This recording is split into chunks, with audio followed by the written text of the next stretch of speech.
Hi, ladies and gentlemen. It's Dave Dobbs here. It's Friday, the 29th of March, 2019. And the first thing I want to do, before I go any further and say anything on this video, I want to say that this is a notification also that I'm intending on running in the European elections in and around Bristol. In this EU elections that we're supposed to not, we're quite likely not going to be in if this deal goes through, then that's going to be tonight. And so I thought I'd make this video now and just post it up. So it's going to be cobbled together, but I want to make it official that I'm intending to do that, and the reasons why. And many throughout this whole process have said to me, there's nothing you can do about the whole Europe thing. And I've often thought about that. And I thought, well, I wrote and published a book to try and sway you from leaving Europe. People thought I was mad when I was writing that we to consider that we would ever even come to a juncture where we would be forced to choose. And that place is exactly what I described, in Laughing Gas. And that was because of a vision that I get. And I know I repeat myself a lot, but it's so critical, the decision, the place we are at right now. More critical than I think many in government really truly understand the predicament that we find ourselves. And it's on both sides of the Atlantic this affects us, because Britain may get what it believes it wants, what the Brexiteers believe they want, which is this sovereignty where we break away from any trade agreements with Europe, so we are free. But how long would that freedom last before whoever's at the helm would sign up a deal immediately with America, a free trade deal, just like the one Canada signed with America, that has led to them, like Canada, becoming being the most sued nation on the planet as a result of signing that agreement, as a result of the fact that member state dispute systems run now that the bigger the lawyer, the more money you've got, the more kind of expensive lawyers you can get to fight these things. And these cases cost billions. They're not like small. There's not like small court cases. They could wipe what we would call councils in England, wipe out the funds from big councils, if they try to stand in the way of some of these big corporations and what they intend to do in countries where it is legal to do whatever it is that is legal in the member state that wants to do it. So it's anything that suddenly is legal in America becomes rightly legal in whatever country joins the free trade agreement. And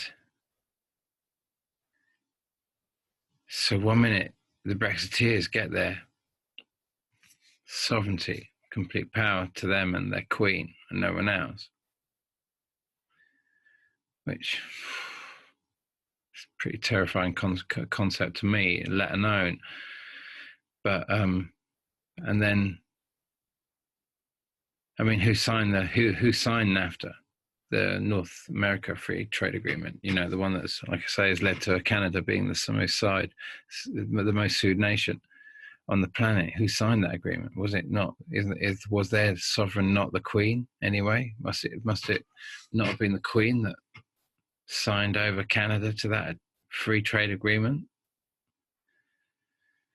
Is that sovereignty, where you can't stop corporations doing anything? So that's why I'm running, because this is my last little window. And so this is I think of all the things I've done to try and sway you from leaving Europe. The vision I've made, I've written a book, I've made probably 100 YouTube videos, still just a tiny channel, but made over 100 really quite long, detailed videos, in many cases, many of them talking about this situation with Europe. You know, I saw this coming because I was shown it in a vision. And I know that sounds a bit pompous and a bit over the top and that sort of stuff, but then I come from a family of channels, and I know that must also sound really, really weird, but that is just my father was a boxer in the Navy, in the Royal Navy, hard as stone. His journey of becoming a channel was not some kind of hippie journey at all. This was discovering, first of all, a monster that he could bring through, and then learning more about the gifts he developed in his life. He started realizing that he could bring in very high energy, be a very high energy conduit also, as we all can. And I would like to think that in the writing process of learning to do what my father did before he died, his channeling, and the way the journey I took in opening the doors that he advised me to take to open those same or similar doors, open that frequency. In that practice, I got this message, and I saw it as a clairvoyant thing, and I saw it as the Titanic in my peripheral vision. And I saw the four funnels, and it didn't have Titanic on the plate, or on the big plate. It had Great Britain. And I went back to my computer and I said, "What does that mean?" And I kind of write in this space that I've kind of learned to open, where I just kind of write into the space where I just have to kind of allow this stuff to come through me rather than be a cerebral thought process sometimes, so it has to kind of live in your text and your fingers more than the narratives in your mind. Sometimes what comes out of our hands is very different to what comes out of our heads. And what's coming through our body is sometimes very different to what's coming out of our thoughts. And it's learning to see and feel and experience all of that, to be present in as much in your mind, but as much in your body and what's coming through your body. And that's a big part of the process. But when I went back and I said, "What does it mean?" the answer I was given was, Britain comes to a juncture. It stays in Europe and weathers the storm, or it cuts its anchors and it heads west. If it heads west, its fate is sealed. That was the message I was given. So, the direction you were going, because of my lines of inquiry, I spent much of my life as a political activist, and just going after, but actually running along with the story of the kind of change I supposedly wanted to see, which was somehow become this kind of reduction in carbon dioxide, which was going to save the world. And kind of with a sense of pride was a kind of climate change activist. I didn't enter into it through that arena specifically. But as my kind of charting of this journey and seeing how right now we come to this point now, which is a point in my timeline where I said around about the 4th of April, we would begin and we would enter in what I'm calling Asteroid Alley. And it's time. Well, I'll show you on the. Let me go to a share, and we'll go to. Let's have a quick look at where we've got Earth right now. So, what's the date on that? The 17th, 2017.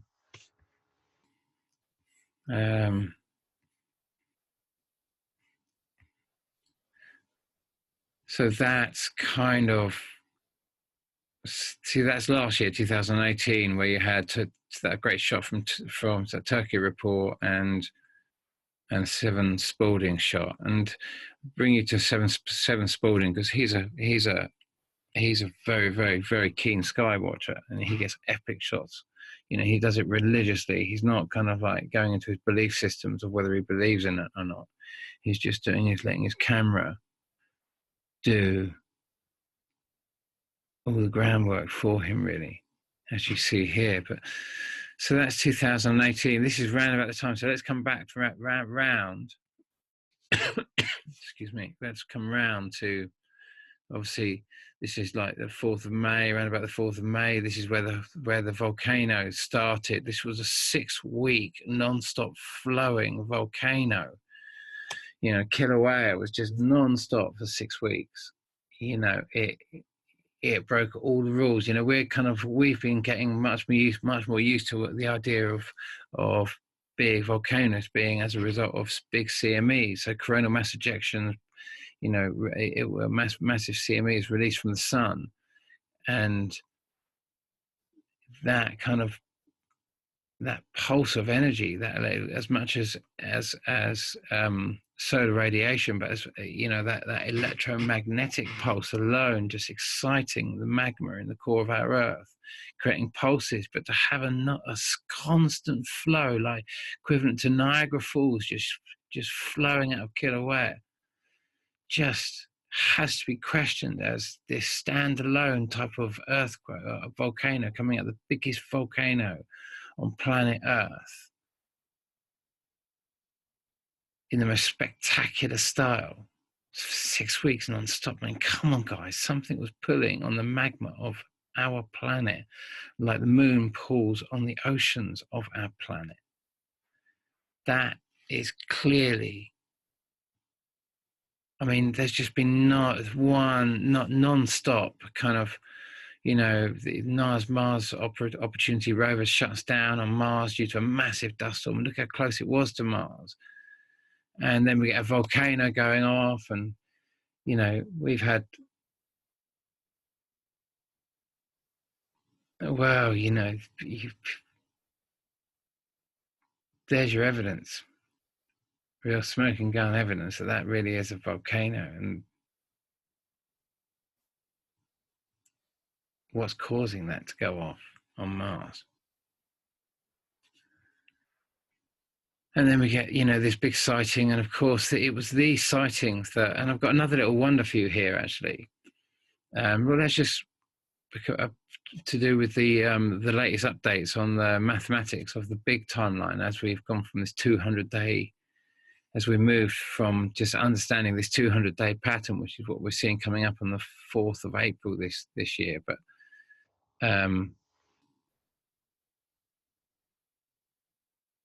this 200-day pattern, which has led to a kind of 400-day pattern, which has led to a kind of like what I thought was a kind of 400 years kind of cycle, which turned out to be a 337-year cycle, which might have turned out to be a 338-year cycle, which has now turned out to be, because of all the latest discoveries and bringing this to the data. Remember, we're just updating this as we're getting more and more information. If it was the other way around and we had all the information up front and we could lay it all out, but we don't. We're having to piece it together. We're having to follow the breadcrumb trail, and that's all you're doing with me right through this. As I can make new calculations with new data, so I upgrade it with you. I can't go do any better than that. But as it went from a 337 day, a 337 year to a 338 year, suddenly I realized it was actually because of other sightings in between our kind of pivotal kind of sightings of 338, and because of experiments that I'd already been doing with the orbits of planets around big bodies and trying to make big orbits work in 3D solar system animations like Sandbox, Universe Sandbox, which is a new one, which is a really quite up-to-date one. It's got errors, but nonetheless, certainly working with a 3,600-year orbit, virtually impossible.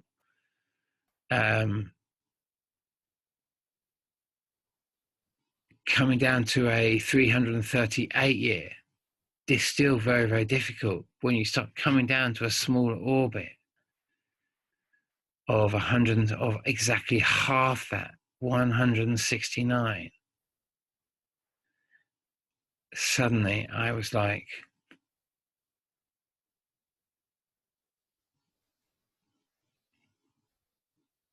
it means that this thing has always been here. This thing has always been here. It doesn't have a massive orbit at all. It's just a constant big player in our Earth story. For all intensive purposes, as far as I can see, in terms of mythology.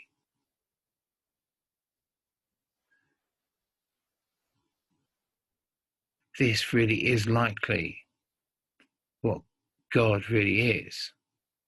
The big fist, powerful dragon-like thing that comes about and decides what it likes and what it dislikes. And where we come round to now, I mean, that big sighting, that's going to be August, September again next year, like it was here. That was around about September the 5th last year. And then obviously the big tsunami that I predicted because it was so obvious. And then we've had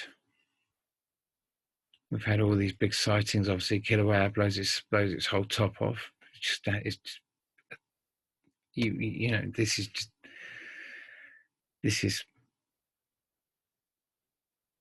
This was considered to be a mudslide. The whole of the top of the volcano blew itself off. And then obviously we had all these other epic sightings. That's a shot enhanced on one of them, Relentless Maverick. But look at that epic shot. Who's that? Jimsa. Roger Paul. Look at that epic shot. Nibiru News Live.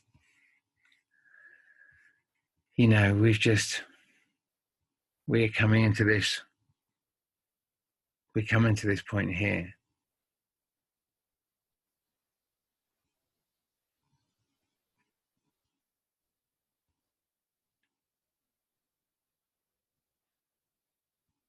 It's more like, are we now to be a 29th? Even that, I'm suspecting that this isn't going nearly that far round. Or that far out. It's this shape, pretty much it's this shape, with what we've just experienced there is almost like it's come more between Earth, or it's come over the top. This point of crossing here is closer here. See, at every point, and we also have to remember that this entire orbital ring that I'm showing, this twin-tailed object spinning around as it spins around kind of the red dwarf planet and this blue Cucina as they pass down through, but there's the sun and this system pass through each other. But this whole orbital ring is obviously moving with the core of this. They're all forcing them all to orbit the kind of central mass of the sun and all these three primary big masses in the core. It's creating this very odd orbital. These two different orbital planes passing through each other in one direction, one in the other. This whole ring moving either quite this way or that way. And I'm still, with that, it's still very difficult to tell what the exact angle of that passage is through. As of a mind, this point up here has been the higher point. And it's going down here. And so we've just seen it cutting through here.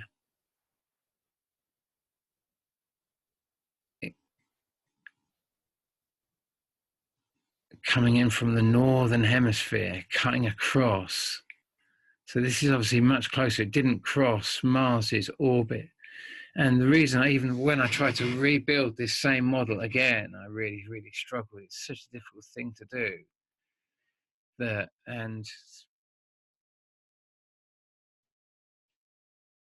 It's so hit and miss as it is. It's just,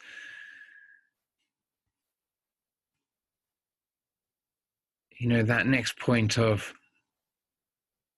the only thing I can imagine now is that, it's like this with where was the point it crosses the ecliptic? Was that the point? Let me just take you to, so hopefully you can see this from 7 Spalding. Seven,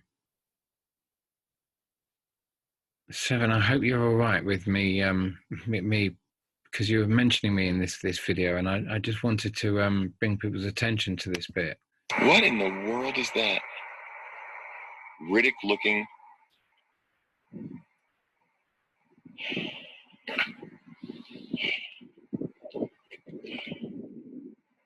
Wow, just trying to bring cold back.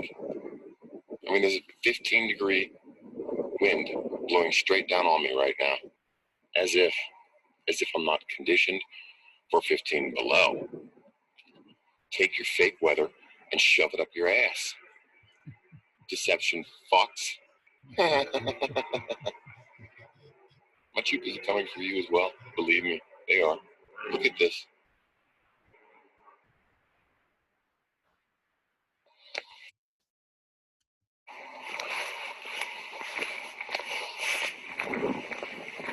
It's interesting because he loses some footage here. Now we notice that we're at 3:05, so he's recording at 3-minute intervals. He comes back in and it blocked the film. Something paused me. Something fucking paused the footage. So he's just lost 3 minutes. So it gives you an idea of how much this has moved in 3 minutes. Wow, I cannot believe that.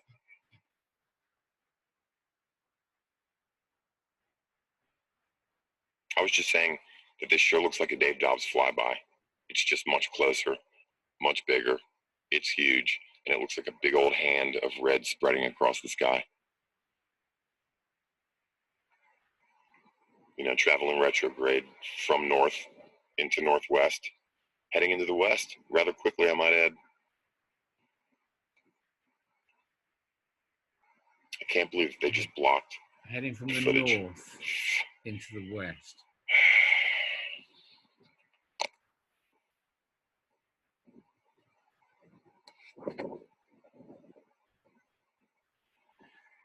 So, we've got to try and work out now whether this is it crossing the ecliptic plane or overtaking Earth at this stage. It's 34 minutes after sunset.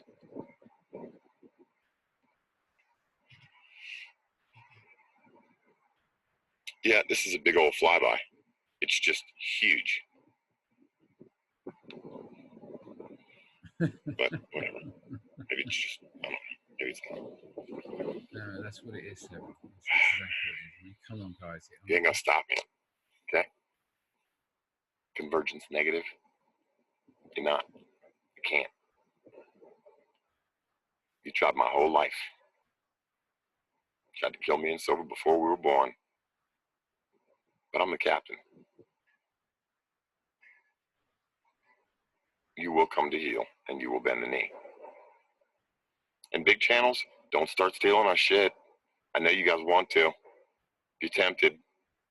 Because all the stuff that y'all been calling me crazy for 2 years, everybody's starting to feel. The Schumann resonance. Look at that. What is that thing that's all of a sudden becoming more red? Look at that. They're going to try to nuke that. Put blue around that, you fucks. Come on. Look, they're starting to. They're going to. Look at that. Look at this CERN opening stuff. Wow, look at that. It's a face. Dang, it just changed in a mug. It's a woman's face. Look at that. It's just utterly epic. It's the blue woman.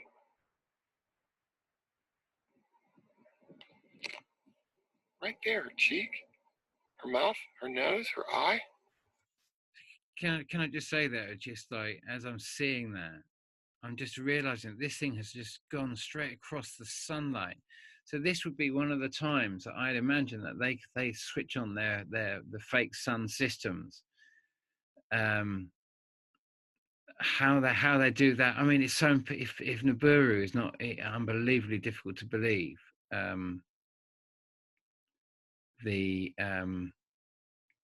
The concept that there could be some kind of sun simulator up there as well must be just incredible as well. And yet there's so much that's happening with all of this, which is so fantastically unbelievable, that just witnessing this and just me knowing that this is going to come by at this time.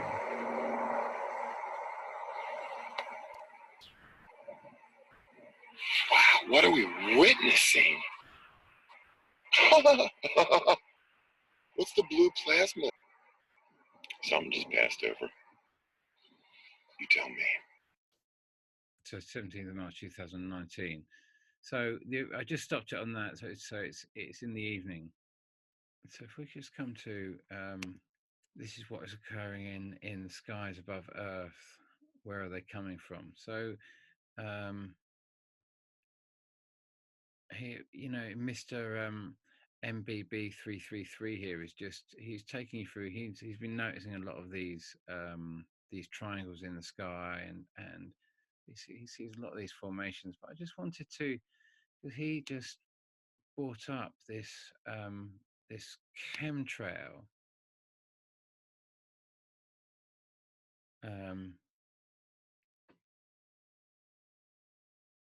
He just shows you various parts of this chemtrail. What he's assuming is a chemtrail. So it's in New Jersey.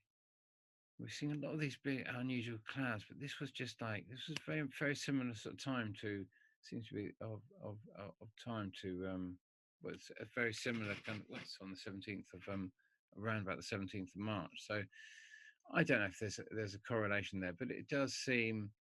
And then I noticed Steve had also put something in. It said there'd been he'd got. Let me just move that out of the way. Watch falling object in Anchorage, skies caught on video. And so he's got various different things and brings up various debates about quite a few different people have been following something. There's been a bit of kind of noise about various things like this, where I've seen my name battered around a bit about people saying Dave Dobbs object and what have you. So there's a kind of an attention to it. Me having a specific time when we enter into this. This was an interesting shot in the video. This specific video. I think he said it's the ISS, from the ISS, but I'm not too sure what the link is. But there's the link for the video anyway. But the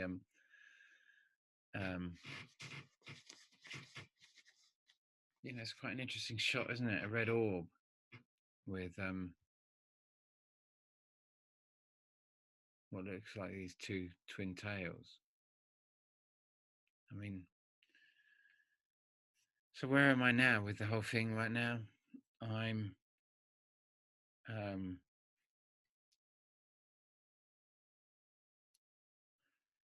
in this kind of twilight zone because my mum's just gone into hospital and she's gonna sort of like well, I just wanted to, before we go into that, just just wanted to very quickly come to this. That it's all been announced that there was an asteroid that blew up over Russia or the Baltics or something like that. I'm not too sure exactly where, but it's maybe the Baltic Sea or something like that. But certainly sort of like up north, more north Russia, it seems, up that sort of aspect of the globe, but it occurred on the 18th of December. It was like 10 times bigger than the Hiroshima bomb in terms of its power.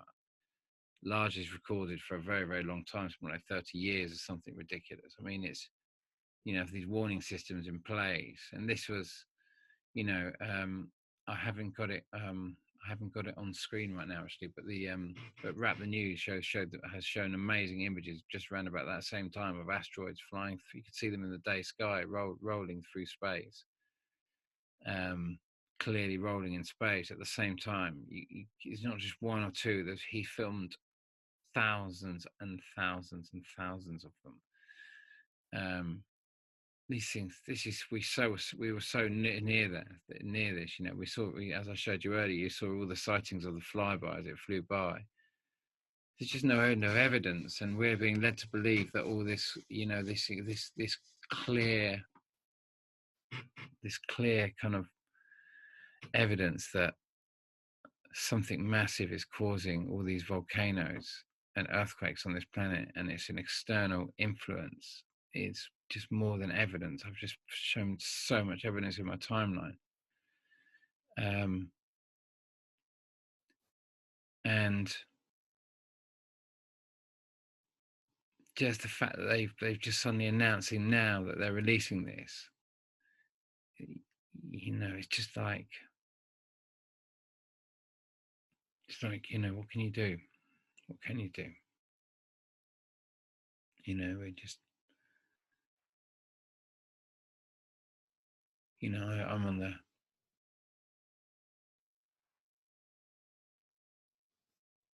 there's like potentially 15 hours left, something in this day before there's the next vote. And this next vote, if a deal is struck, and Theresa May, yeah, she says she's quitting, but she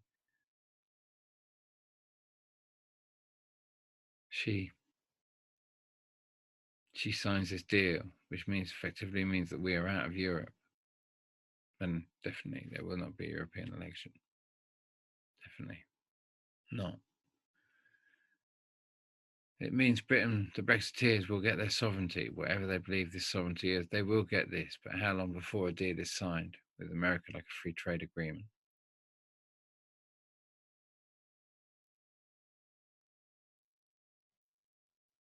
And all that sovereignty that you so thought you had just gets sold off down the line.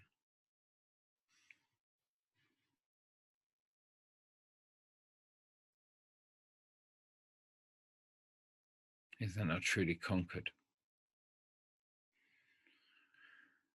Europe, I don't believe, did it.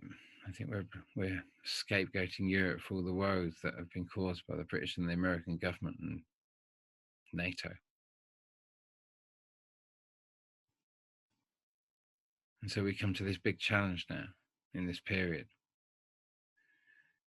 And it's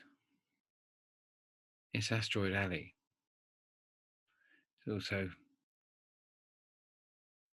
time for making good decisions, not making bad decisions. And it's those decisions that we make right now. I was like, my mum in hospital right now.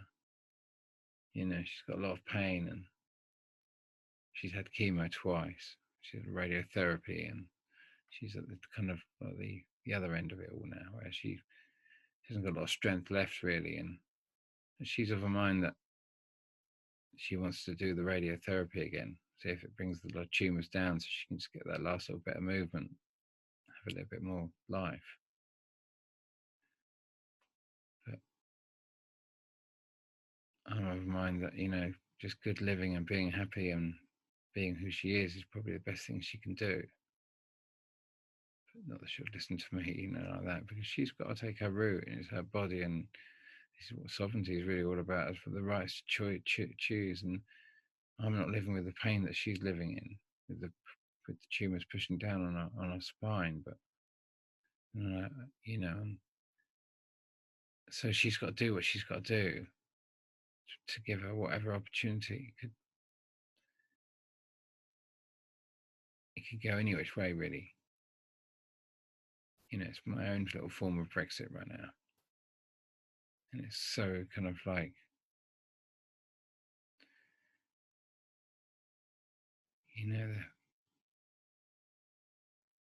the prognosis, if you like, the way this all goes. They're really quite a similar kind of prognosis. They're pretty big decisions that we're making right now. You know, we are being looked after more than you can ever realize. This thing has always been here. And this thing doesn't destroy, it just steps out of the way of its ability to protect. Unless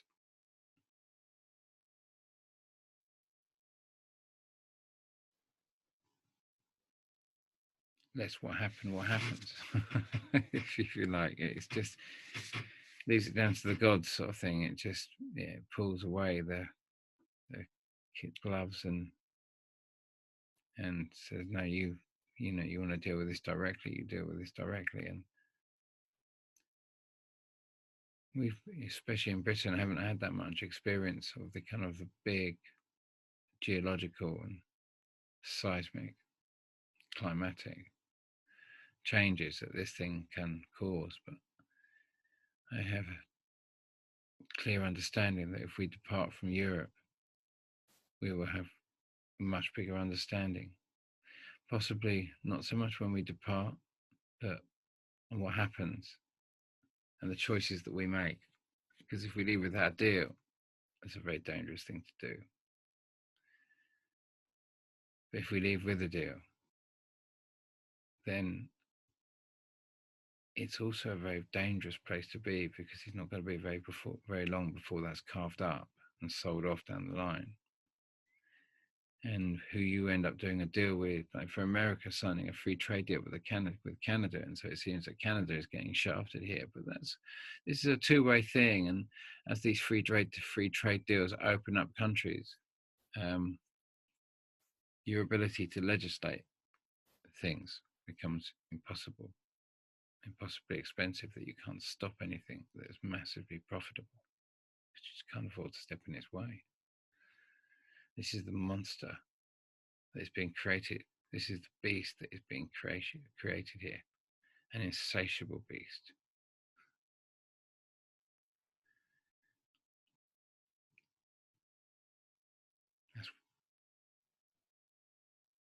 That's what's on the table here, really, and for this type of free trade deal. I'm sorry it's so late, because I just thought I'd make a video, and it's very, very late here, and I just thought, I've only got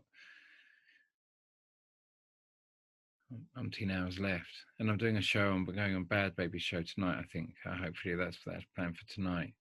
It's 10 o'clock in American time, but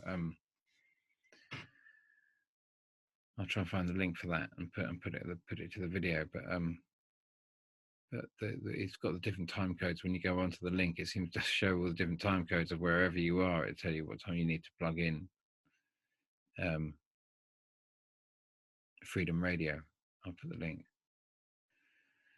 But yeah, we have these kind of last moments left of potentially being in Europe right now. And it's quite a scary space, because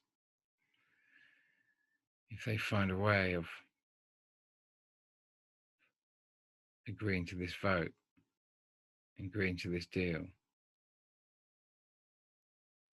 we're out.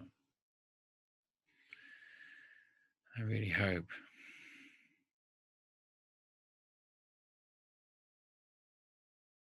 that we end up staying in Europe. More rests on it than you can ever believe.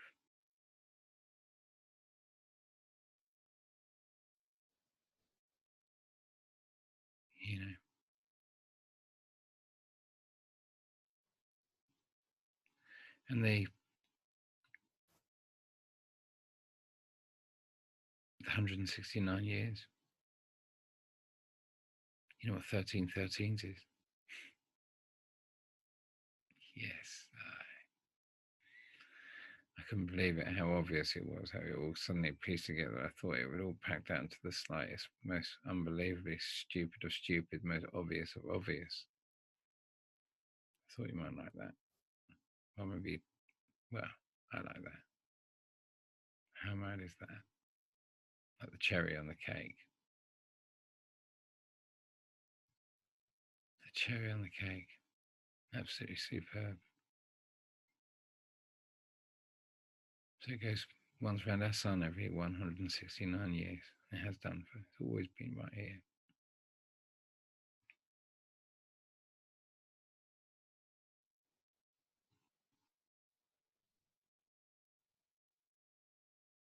It's always been right here. How bizarre is that? Unbelievable, I know. But that's just the way it's been.